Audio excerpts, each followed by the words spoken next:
What it do, YouTube? It's your boy Mike from NYC, and we back with another reaction. Today we are watching the complete compilation of Larry Bird's greatest stories. I just watched the last one on LeBron a couple of uploads ago. So I'm hoping this one will have all the trash talking, all the meat and potatoes of, you know, the Larry Bird stories that you guys want me to see. You feel me? So without any further ado, let's get it popping. Welcome to the complete collection of Larry Bird's greatest stories. The first episode of this series was an episode on Kobe Bryant, the complete collection of Kobe Bryant's greatest stories. If you haven't seen it or you did miss the upload, feel free to watch it on the channel. But the amount of support on that video was incredible, and I really just want to thank all of you guys for that support. Kobe was someone who meant a lot to me, as he did for, I'm sure, all of you guys too, and hopefully that video did him justice. Today we're looking at Larry Bird's greatest stories.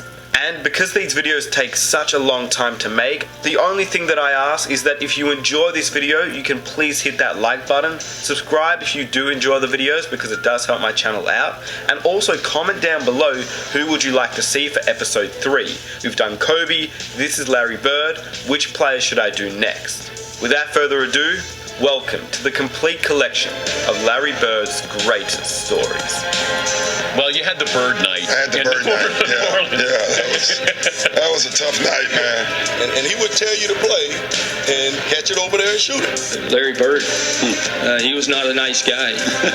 He talked to everybody. He was talking trash all the time, man. But fun. And they called him timeout, and he turned around and looked at me and said, "I'm gonna score right here on you." And he came back out and hit about 10 in a row on me. And the last one was left-handed. And he asked me if my mother was watching. It just came out. And we never shook hands. 13 years. You're out of control, Larry Bird. Larry Bird, you're out of line. I'm talking like that. Well, you had the Bird night. I had the Bird night. That was a tough night, man. You know, the biggest argument that night is, well, you only scored 6 on me.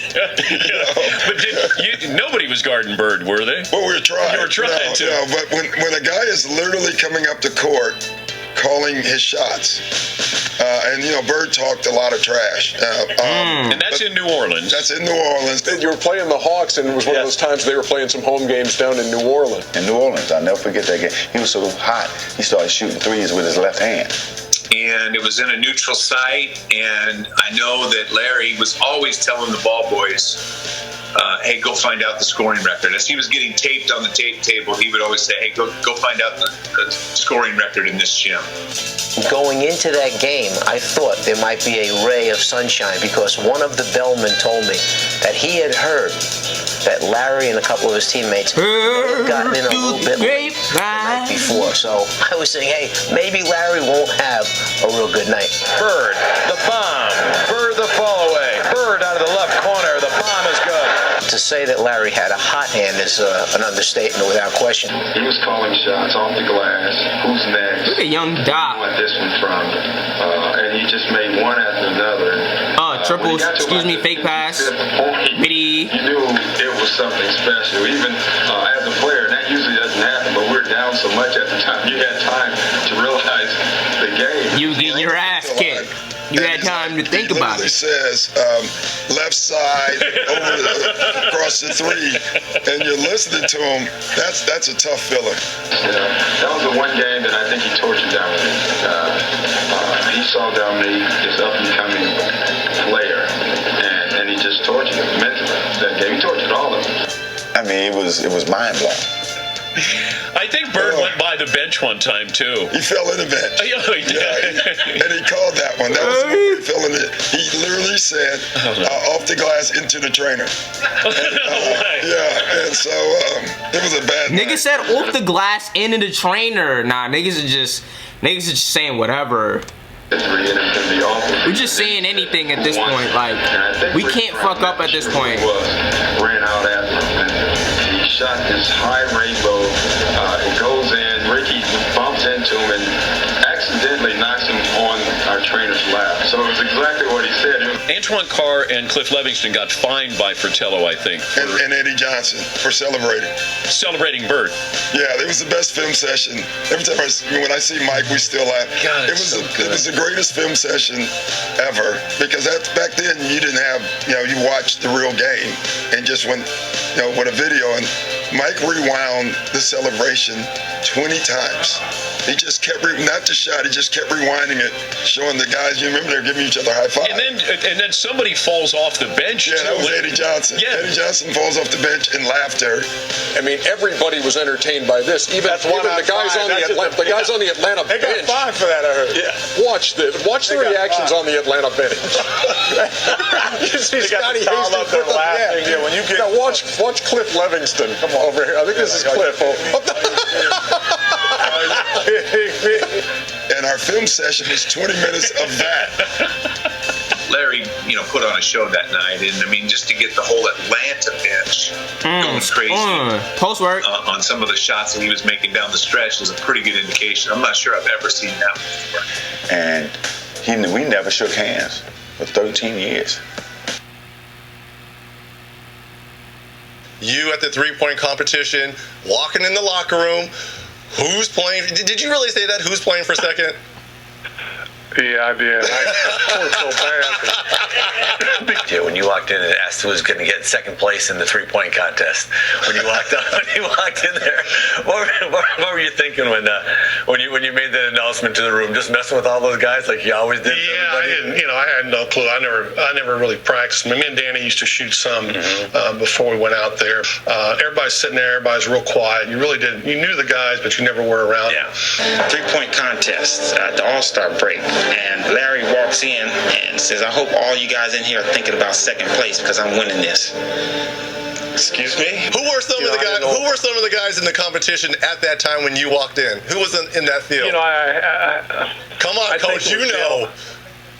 No, I don't really remember. Dale Ellis. Yeah, Dale. What's Hodges. The kid that's Yeah, Hodges. Leon Wood. Why are you asking the question if you know the answer? So Larry, who help me out. Help me out here. Help me out here, Larry. Who was in the competition? Well, Reggie, it was such a long time ago. I hardly remember. Craig Hodges. Come on, Larry. Dale. Come on now. Like, bro, this is stupid.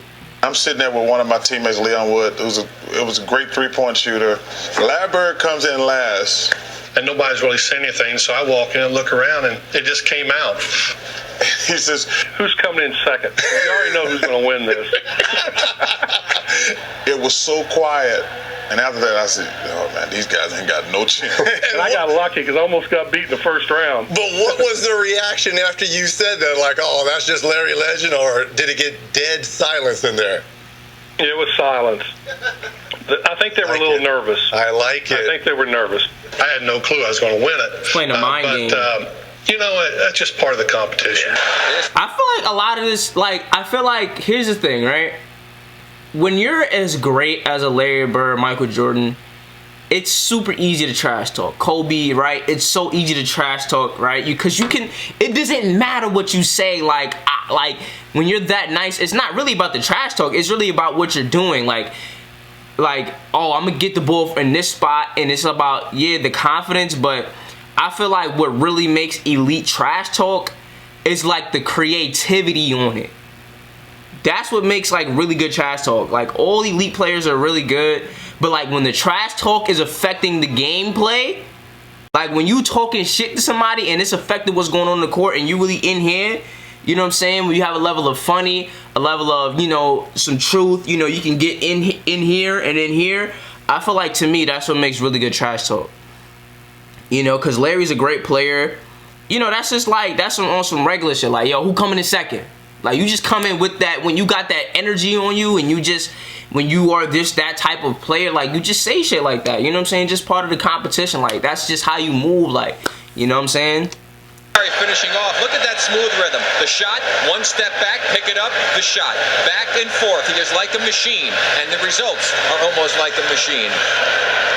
He took off his top yet. I didn't see when he took off his top. I tell you, it's hard to shoot out the bird just made 23. Why Michael Jordan sound like Doc Rivers? Somebody gotta let me know what's up. He took off his top yet. I didn't see when he took off his top. Nigga, that's Doc Rivers. I don't care what nobody say. I tell you, it's hard to shoot out the bird just made 23. And then the walk off with your hand up. I mean, come on, coach. Come on. that's I was elite. struggling in that final round in Chicago. I know that, and I just got hot there the last 2.5 racks. You know, when you're shooting them, you don't know what the score is. Right. But I had a feeling by the way the crowd was going, I had to make the last one. And when I let it go, I felt it was, you know, sometimes you shoot them, you think they're going in, they don't. But that one there looked perfect all the way. So if it would have bounced out, I would have felt like an idiot. Well, but it went in, I got lucky and got the check and went home. How much is the check for? How much the check for? With the 2-point ball, 17-15, defends the long-distance shootout crowd at Chicago Stadium. He and Ainge, I think, were both in the 3-point contest together, and Larry won the contest. And then one day we got on the bus, and we were on the bus for a few minutes, and Larry said to Ainge, he goes, "Hey, Danny," and Danny goes, "Yeah, Larry." He goes, "Who's the 3-point king?" Oh nah. That's hilarious. Larry Bird, he was not a nice guy. Back then when we flew commercial, we didn't fly private. We played in a Tuesday night game in Cleveland. Matter of fact, there was one game in Cleveland. And he told me where he was going and where he was going to shoot.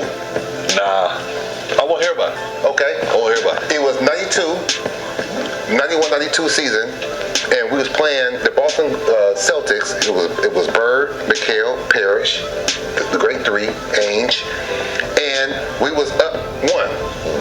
Okay.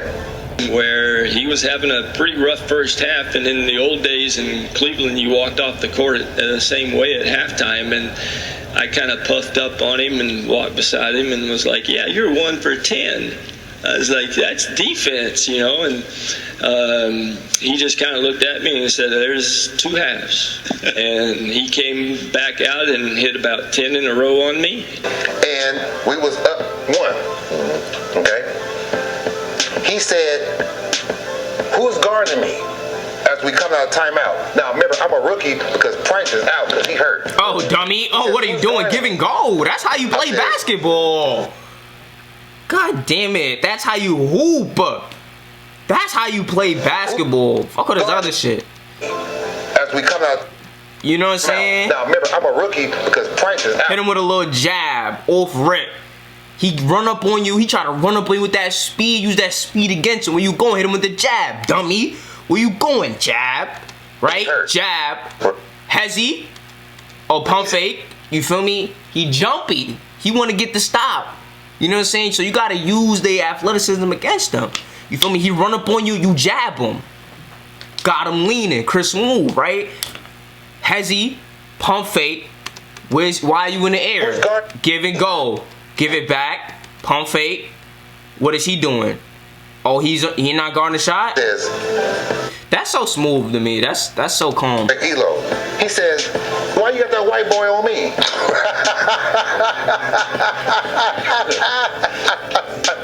Don't put no white boy on me. He said that was the most. Now remember, Larry Bird is white. Right. And the last one was left-handed, and he asked me if my mother was watching. I think the story that sums up Larry the best was we had a game on Wednesday night in New Jersey.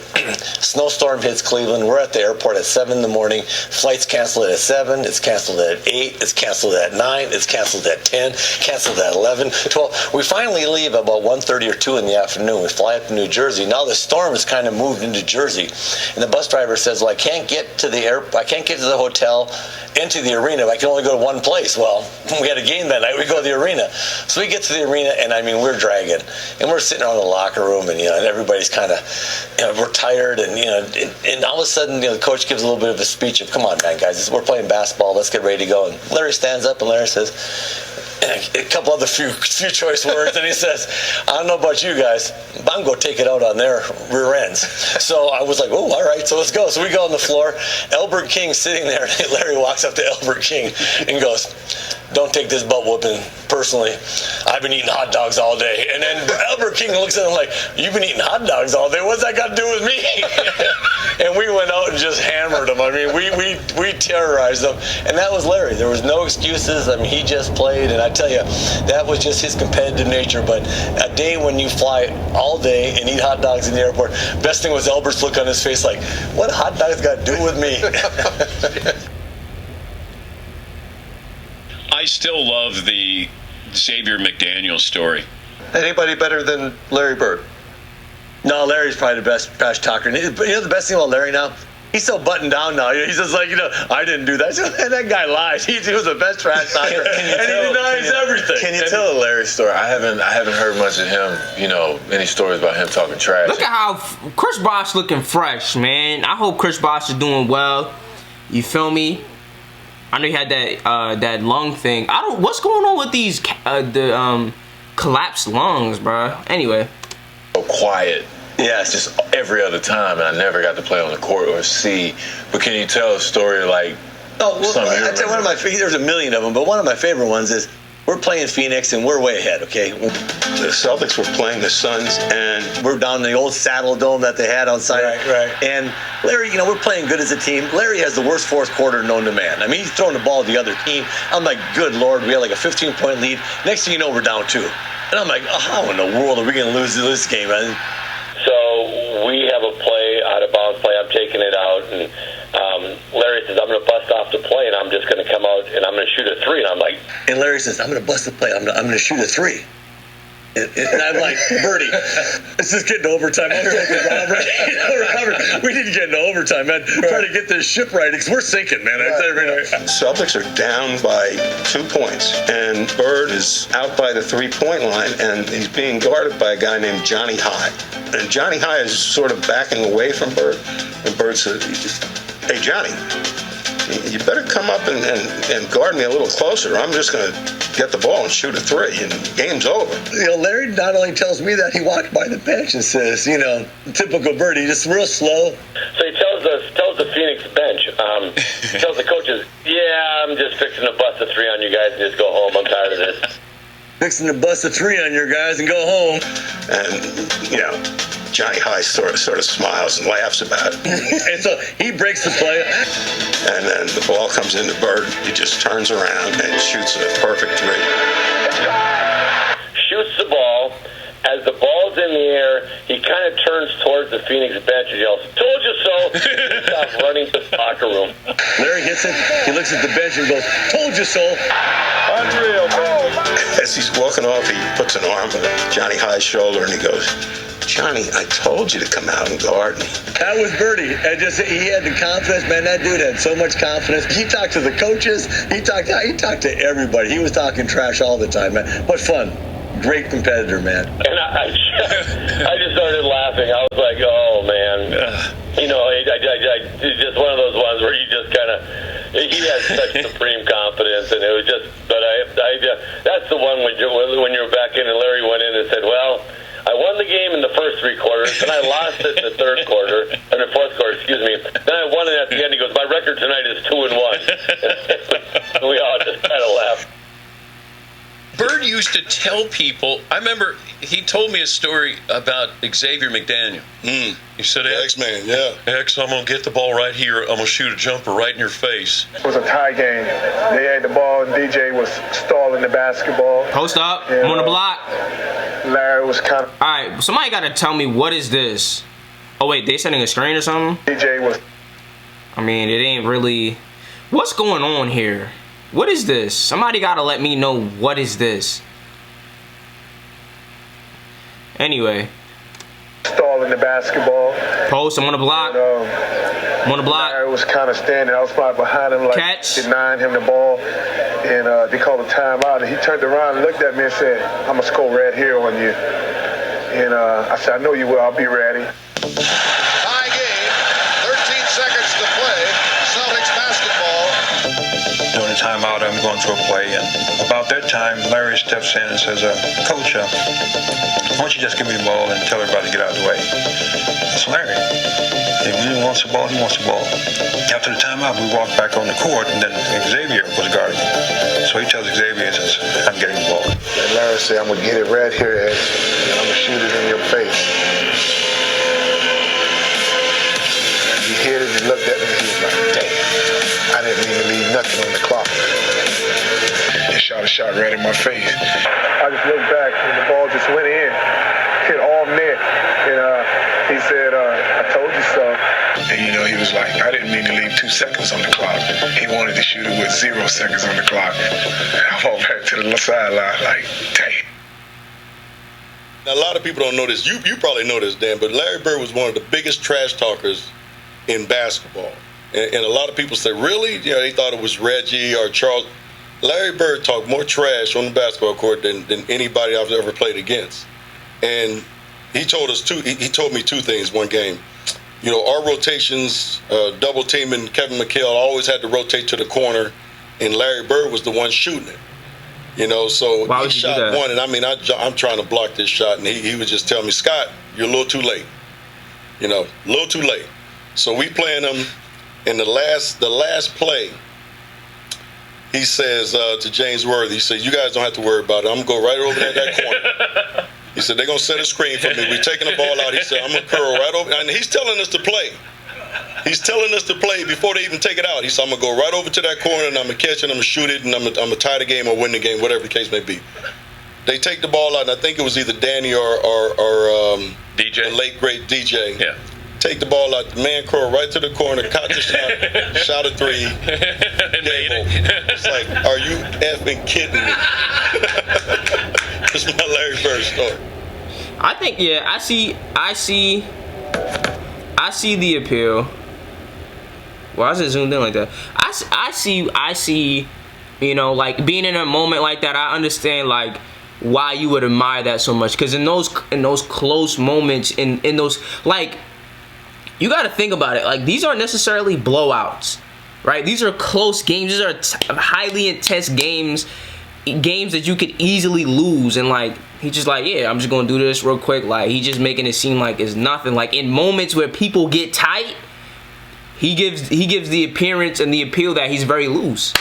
Like, yeah, I'm gonna go over here, I'm gonna go on this block, I'm gonna shoot right in your face, you know what I'm saying? I'm gonna get the ball right. I'm telling you, I'm gonna get the ball right here. Like, that's pretty disrespectful, you know what I'm saying? So I see why people, rave about his trash talk, because you would think in a close game, it's been highly competitive back and forth. You just thinking like, I bet, all right, in my head, I'm going to do this. But that's probably the best way to go about it, though. Go to shake his hand. I'm a rookie. I'm playing against the Boston Celtics in the Boston Garden. Go shake. And Larry put both hands behind his back. He wouldn't shake my hand. I said, okay, he's just getting into the game. First play of the game, he said, you don't even belong in the league, Holmes. And he shoots a 3. Now, I wasn't mad that he made the 3. But I said, there's something, this called me Holmes. and he came down and did it again, so I'm pissed, So the next time down, see me on the breakneck pitch, and I jump up and I throw it down on him. I mean, he fouls me. And he said, hey, Rook, I like you. You got hot. He said, he got boomed. Say, hey, Rook, got boom. You got hot. He said, I like you. You got hot, but I'm still getting 30 on you tonight. So, but I'm still getting 30 on your ass. I mean, that's who he was. Didn't Bird shoot left-handed for an entire game against Portland?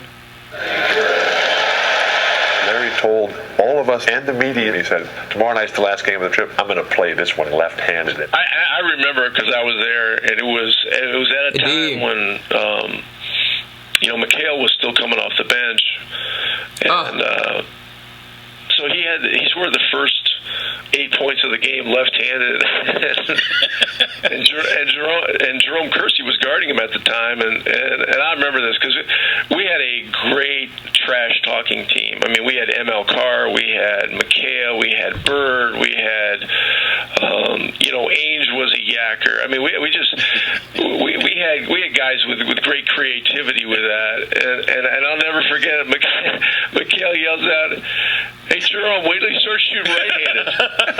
I mean, but look, you're talking about one of the great, obviously great players, great competitors, but Bird was a great artist too. Who's got Larry Bird stories? Brad Daugherty told me this story when he was like second year in the league and they were in the playoffs against the Celtics.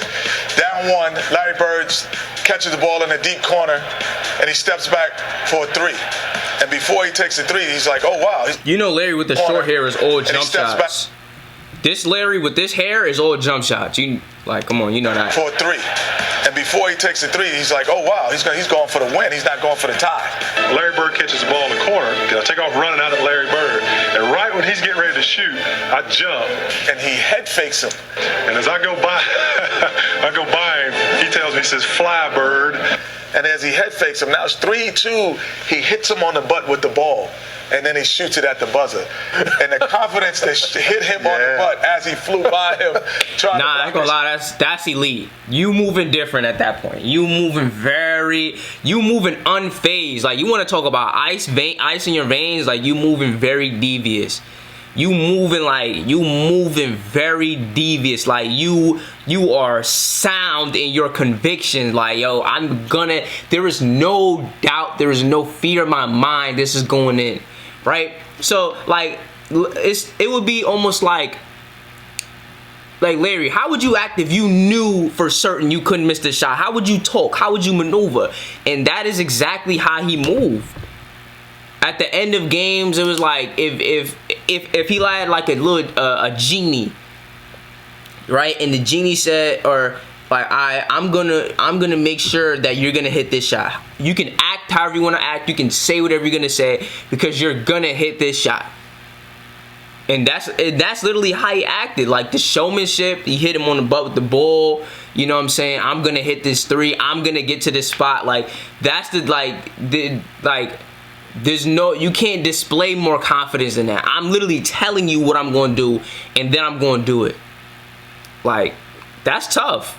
Just moving with that type of confidence. And it's a very, based on what I'm hearing, it's a very, like, it's not like a rah-rah confidence. It's not like a type of confidence that somebody expresses that they're trying to convince themselves. Like, yeah, I'm gonna do this. Like, that's a level of confidence to an extent, but it's not a seamless confidence. It's not like a sure confidence. Like, yeah, I'm gonna get the ball right here. I'm gonna make it. Like, it ain't nothing. Like, And I go right by him. He shoots the ball. It's nothing but nylon. I remember the time when Larry got on the roll, started shooting the ball. Every shot was going in. Goodbye, she's gone. I guess the 2-pointer was too close. And when he ran by the bench, he goes, "That's a heat check. Just see how hot I am." Can I get a heat check? Heat check. Funniest guy in the league. And Frank is coaching, and Larry says to him, "Hey Frank, don't you have anybody on that bench that can guard me?" He goes, "So nobody out here can." Frank looks down at the bench and goes, "No."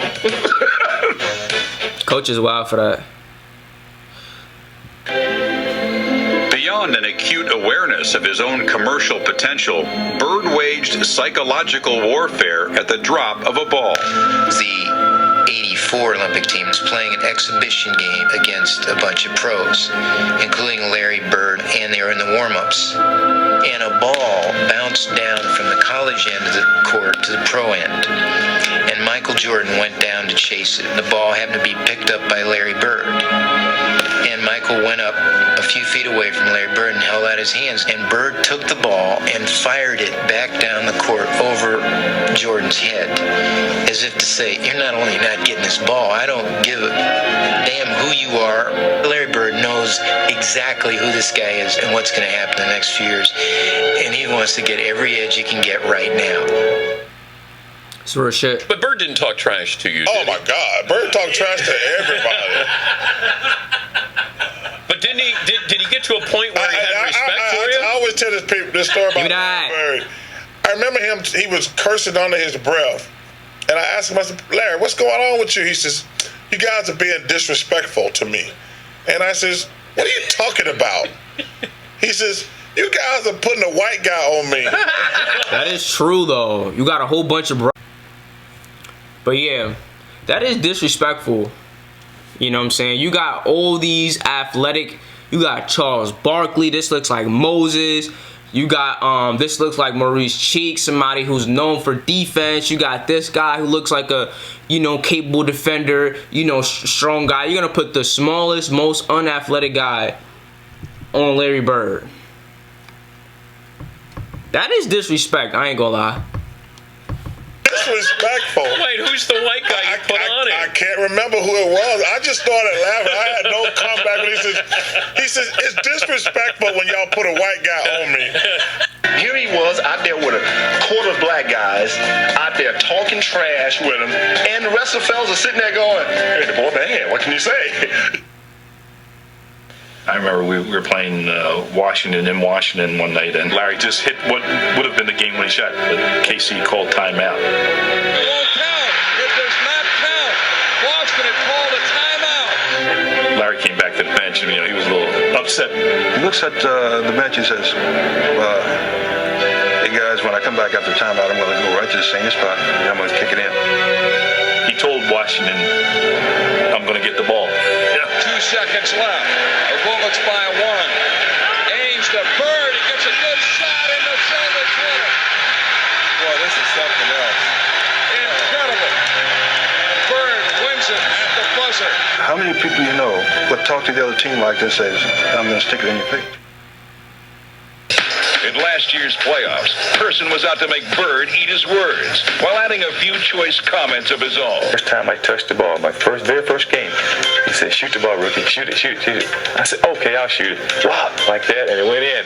I said, "Don't ever tell me to shoot the ball. I shoot it every time." And from then on, it's been a battle for 9-6 years. Chuck Person, he definitely has his reputation. During the playoffs, he just went AWOL. Chuck and Larry down low, greeting one another once again.